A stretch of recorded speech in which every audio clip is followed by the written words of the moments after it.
करायचा. चालू आहे ते माहिती ना. पगार मागितला लग्न कॅन्सल. नाही नाही हे बघ मी आत्ताच मेहंदी काढून ठेवली लग्नाची. कशी वाटती? लग्नापर्यंत आहे ना, म्हणजे याचा अर्थ लवकरच लग्न दिसतंय आपलं आहे हा ना. मग कशी वाटती मी मेहंदी जाऊ बघ. मेहंदी काढायला.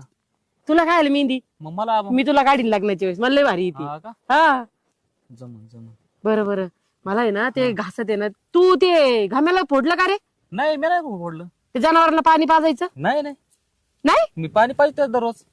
ते फुटलेलं आहे, ते बदलून आणावं लागेल. जा नाही तेवढे फुटलं. घेऊन ये. नाही नाही मी नाही आणत तुम्हाला. अरे जा ना. नको नको. मग लग्न कॅन्सल करीन. नाही नाही लग्न करायचं ना. तुला माझी कामं नाही ऐकायची का? काम ऐकायचे मग पण ते गाम्याला मी नसतो आणि मी फोडलंच नाही. एक सांग मला. हा. ते आपलं लग्न झाल्यावर ते हा. घाम्याला आपल्या दोघांचं होणार का नाही? हा. म्हणजे ते आपलं होणार का पण नाही? आता तुमचं आहे ना सध्या. पण आता आपलं ठरलंय, फिक्स झालंय आपलं हा, लग्न fix पुढच्या झालं. वर्षी. ते मग आपण ते फोडलं असतं ना, ती सुपारी का काय म्हणते ते. तसं नसतं. आपल्याला सरप्राईज द्यायचं तुला. हा सरप्राईज ते काय आहे ते. सरप्राईज हा